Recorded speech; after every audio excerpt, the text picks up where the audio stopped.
I am proud of you. This was not a person I wanted to mess with. And if he ever figured out about my existence and my late night FaceTime calls with his wife. Have y'all ever been on a 2-man? No? Okay. There was no doubt in my mind that he would come to the store and... When you get older and you're outside of high school, working a job is one of the only natural ways you still have of making friends. I don't know, it's something about being in an enclosed space with a bunch of people that all equally don't want to be here that just creates everlasting friendship. Yep. But once you get out of school, it gets rough. Like, for you to go make friends, you have to go out of your way, which most of the time you just end up looking weird. Let me paint you a picture. Let's say you're at your local pool, you're with your friends, you're chilling, you're swimming, whatever, and a random shirtless grown man walks up to you like, yo, bro, I saw you guys over there having some fun, and I thought, those guys are pretty cool. The name's Carl. Want to be friends? Like, unless you're just that outgoing, open to talking to everyone type of person, there's no way that conversation doesn't end with 3 fake laughs and soul-crushing awkwardness. Or maybe that's just me. So this story takes place 3 months after the whole Popeye situation I went through, and I'm right back to being broke in the most expensive state in the U.S. This nigga's in Cali? How are you not homeless? Oh wait, you are homeless. How are you living? Like, I'm surviving off my $325 monthly EBT deposit, which you think that is doesn't a lot do of money shit. until That doesn't you see do the way nothing. I used to spend it. And if you don't know what an EBT is, good for you. So during this time, our roommates/basketball teammates were David, my brother, and Brian, my friend from high school, who also came to California for basketball. They both used to work the security job, and they would always talk about how easy the job was and how good the pay was. But let me explain why I could never work that job. Reason number 1 was where we lived. We lived in Oakland, California. And if you Nigga, I heard you can't even go out there without getting, you feel me? Like, shit. You gonna respect the scripting. So it's fun. Our games to some pippin'. Like, it's a bunch of blue faces out there, if you know what I mean. Search that up. That's part of the more dangerous areas of California. Going out there and trying to play security guard, you were bound to run into security guard? Reason number 2, the only available shifts they had were graveyard shifts. And if you don't know what a graveyard shift is, this is where sleep goes to die. Like, you have to be up all night and then sleep all day. And no matter how much you sleep, you are always going to be tired. And I know this because anytime I saw Brian or David come back from work, they looked like zombies. I'm talking crusty lips, eye boogers, bags under their eyes for days. Nothing about the job looked easy. Reason number 3, and the most important reason, my face isn't intimidating, like, at all. Random people frequently ask me for directions and have no problem talking to me as a stranger. And that doesn't really help when you're trying to be a security guard. And I'm saying security guard, but they didn't even give you a weapon. So realistically, you're just a guy in a Halloween costume at night in front of an expensive store. It's almost like you're asking to get jumped. So because of this, I knew I had to find my own job, which I ended up finding a couple weeks later on the way to school. And it was like a thrifting, Goodwill, electronics type of store. We're call it pharmacies, because if I give you the actual name, you'll basically know where I live. So speed through and I fill out the application. And this time, I didn't even have to lie, because the person interviewing me was the owner, and this guy was almost concerningly desperate for me to start working. But it made sense when he told me I was going to be working tap the glass. Monday You're gonna fall into through the Fridays, night shift. Now, the shift wasn't graveyard shift bad, but we closed at like 2 a.m. and we left around 3. So my sleep schedule did take a hit, but it wasn't zombie face, cracked lips, or eye bags for days bad. But still, working that late at night had its own pros and cons. Like, on one hand, you get little to no customers, peaceful nights, and you're really just getting paid to chill. But on the other hand, you can end up dealing with some real deal lunatics. And to make it worse, I had to walk home. I'm lying. I ended up stealing my roommate's bike, and once I got off work, I would haul it home. I wasn't finna risk a, hey, little homie, let me holler at you real quick. What shoe size you is? So with all this going on, I bet you're my thinking, size. So what made it all worth it? But the pay, bro, I used to get paid $17 an hour. What? Where? Oh, let me know, big dog. Let me know, big dog. 17 an hour? And if you was working, so it'd be 9, 10, 11, 12, 1, 2. So that's like 7 hours a week. Hold on, let's paper chase. Not paper chase. Let's money watch. So if you was getting paid 17 times 7, that's 119. Wait. Oh, that's 119 a day.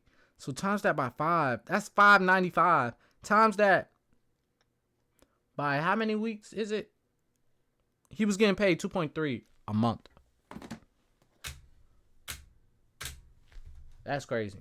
weekly checks used to hit and money was good. Whatever mama asked for, she got. I'm telling you, I used to be in the mirror practicing money spreads. And also, I had the top 1 best coworkers of all time. For starters, there was only 4 of us that worked the night shift. 1 staff leader / manager, 3 regular employees, and the manager was really just whoever worked there the longest. Like, me and the manager were around the same age, and he was really chill as hell. Like, he let me use my phone when we had no customers. We played Clash Royale during our breaks. Manager of the year. The 3 employees would just be assigned different jobs throughout the store, and of course, I was never on the cash register for obvious reasons. I would take the clothes and the electronics from the back and put them on the shelves for customers. Then Lloyd was the guy who worked in the back. He'd handle sorting out all the clothes and the electronics that got dropped off to us. He was also very chill. And the last person worked the cash register, and that was Cece. Cece was this 5'6", 5'7", 20-year-old black and Puerto Rican girl with a mean face. Like, it looked like she'd cuss you out just for saying hi. And I don't know why, that shit was like a plus to me. It was just something about it was just different. Okay, so this is the part where you went up to her and talked to her, right? Yeah, no. Shooting your shot at a party and then shooting your shot at your job are 2 completely different things. I feel like, I ain't gonna lie, I feel like shooting my shot at a job is easier, bro. At a party, it's like,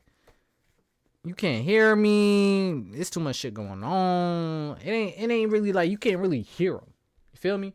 It ain't really like locked in. You can't lock into them. I feel like at a job, it's only me talking, bro. It's you got tunnel vision. You feel me?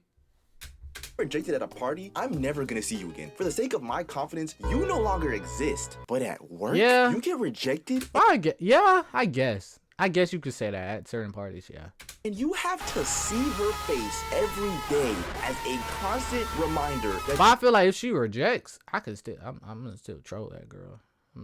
You can still flirt with her, like, you feel me? I mean, I don't do that because I don't talk to no girls whatsoever. But still. You are not that nigga. You were never that nigga. And you will never be that nigga. And every time she sees your face, she's reminded of the weirdo that tried to ruin the work environment because he thought he had a chance. So I decide, for the sake of my sanity, I'm not gonna say anything to her, besides the occasional, is there a price tag on this shirt? Yeah? Okay. That's it. No hellos, no how's your days. If she walks by, I say nothing. If she slips, I look. How did I do it? How did I talk? I forgot. Oh, we had stuff in common. Chat, you gotta find something you got in common with the little woo-wop. Definitely if it's at your job.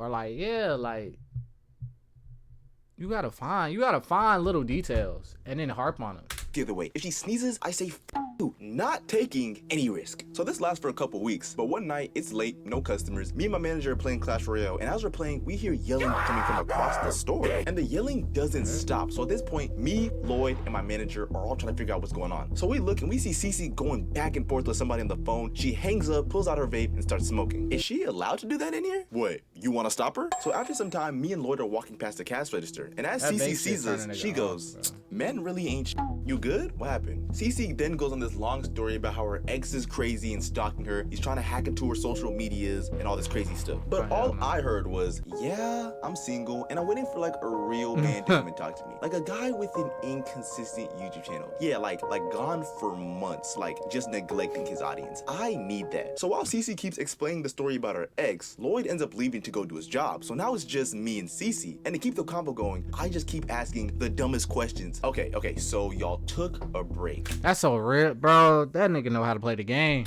Yes. He know how to play the game. On the break, he was talking to other girls. Yes. So technically, you can't be mad if it's a break. I can't be mad. I can't be mad when everything. No, you don't do that. You don't do that. You agree. Make them feel like they think they right. They not right. And then you slowly put your opinion in. I was like, well, I ain't gonna lie. If this, that, and this. But I see where you coming from. But look, if a nigga do, so what you think? If a nigga did that, how you feel? You feel me? So I don't really know. But personally, that ain't none of my business. You always gotta end with the personally, that ain't none of my business. So I don't really know. I don't really know what y'all got going. You feel me? That's what you gotta do, bruh. And it's so easy, but it takes experience. You feel me? And this actually ended up working. Like, we lost track of time, and mid-story, my manager came up and said it's time to go home. And this is where I decided it is the perfect time to take a half-court shot that I have never practiced before. Damn, we gotta close. Let me just get your number so you can explain the rest on FaceTime. I have never practiced that shot. That was off the muscle. Now, even though I said it, I was fully expecting what, nigga? You are not smooth. Stop it. But nah, she was like, okay, give me your phone. So she takes my phone, types in her number, calls herself, then saves my contact, Green. So we close shop and I go home. Sure. So I'm at my apartment by myself because all my roommates are still at work. And as I'm making my favorite college struggle meal, sliced bread, hot dogs, and barbecue sauce, sure enough, guess who calls? Hey, what's up? What you doing? I just got home, so I'm chilling right now. So me and Cece end up staying up till 5 a.m. talking about life, goals, and of course, her ex. And we end up falling asleep on the phone. So the next day, I wake up around like 2 p.m. because that's what night shifts do to you. And I immediately call my homeboy back in Texas because I'm kind of confused about the situation from last night. And I explained the whole story to him, beginning to end, every single detail. That's so real. That's so real. Nigga, this is so real. I mean, I don't go through this because I get no host. But this is so real, chat. Like, come on, dude. Come on, dude. So what you think? Man, I don't know. I mean, she could like you, or is she just using you to vent about her ex? Okay. So you're saying she likes me. Yeah, or she's just using you to vent about... Hello? Hello? And this continued for weeks. I'd pull up to work, I'd work the night shift, and when the store started dying down, I'd chop it up with Cece until it was time to close. And anytime we talked, whether it was at work or on the phone, without fail, we'd end up talking about her ex. Oh my God, the more we talked about him, the more I started to despise this nigga. It was like having a fly buzzing in your ear. And no matter how much rage you spray at, Twin, if she talking about her ex all the time, try to switch the convo, bro. Try to switch the convo. no matter how many times you swing the fly swatter at it, you can't get rid of this buzzing fly just in your ear. So fast forward and I walk into work and I'm just not in the mood to talk or hear about Cece's ex-boyfriend right now. But of course, sure enough, without fail, paradise. Tell me why my ex was blowing up my phone the other day on no caller. Yeah, see, now you're a boy best friend, bro. That's why you cooked it. You're a boy best friend. Dummy. ID trying to apologize. Because you always talked about the ex. You ain't put boundaries, bro. You're a boy best friend. So growing up, I watched a lot of Swoozy, and I was always impressed on like how he'd move around girls that had boyfriends or were dealing with some type of crazy ex. So anytime I'd be in a tough situation, I'd always try to think, what would Swoozy do? But in this moment, I don't know if it was the constant night shifts finally taking its toll on my soul or all the L's I was taking on Clash Royale against my manager. But all I could think in my head was, I'm not Swoozy. I ain't gonna lie, I hear you. Like your man has cheated on you, and you keep on going back. We're both clearly. Exactly. Yeah. I ain't say that, but it was more like, why are you so worried about someone that doesn't care about you? Jesus Christ. Now, looking back at the story now, I'm cringing just saying this about it. But now this is where everything went downhill. I mean, it's hard not to. We were together for 4 years. 4 years? That is 1,460 days. In all of our conversations, she never not once mentioned they were together for 35,040 hours. That is not an ex-boyfriend. That is your husband. I promise you, no matter how great of a guy you think you are, or how hard you work, or how many flowers you bring her, you are not beating time. The main reason most people stay in unhappy relationships is because nobody wants to go back and restart the what's your favorite color stage. You feel me? That's so freaking real, bro. Chat, that is so real. I mean, I don't get no hoes. I don't talk to nobody. But you know, that is so real. So here's your advice for the day. If he or she has an ex that they've dated for 4+ years and they're not just MIA or just nowhere to be found, they are 75% working behind the scenes and you just don't know. It's so hard to stay mad at him because, you know, he's like my dream man. Dream man? Dream man? For the past month, she never referred to him as the dream man. What is happening? It feels like it's overkill. I feel like I'm being pranked. Cece then pulls out her phone and shows me her wallpaper. Come on, don't my man look good? Bro, the entity of pure evilness that I saw on that phone was beyond me. Let me give you the rundown of what Cece's dream man looked like. Dark-skinned nigga with dreads. Now let's make him dark-skinned. Now let's give him tattoos all the way. Yep. Dark-skinned nigga with dreads. Oh my gosh.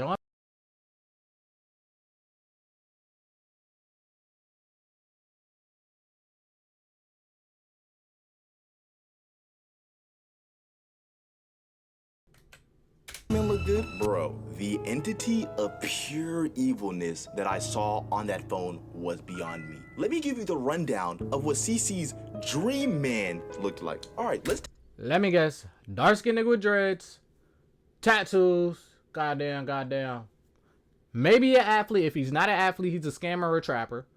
Don't have shit going for himself, but he smokes. What else? Oh, gotta be taller than 6 foot. Duh. Hey, King Von. Now let's make him dark skinned. Now let's give him. Got it. tattoos all Caught the it. way up to his neck, plus face tats that is tattoos on Face tats is crazy. That's what every girl like. A dark skinned nigga with dreads, bro. his face. Like, you know the type of nigga you have to be to get face tats. But that's not all. Now give him the eyes of a man that has never seen or heard or felt an ounce of happiness. The eyes of a man that has never... How did I forget nonchalant? You like nonchalant niggas, but want niggas you like. Well, you like nonchalant niggas, but want niggas to cry in front of you. Huh? heard, I am proud of you.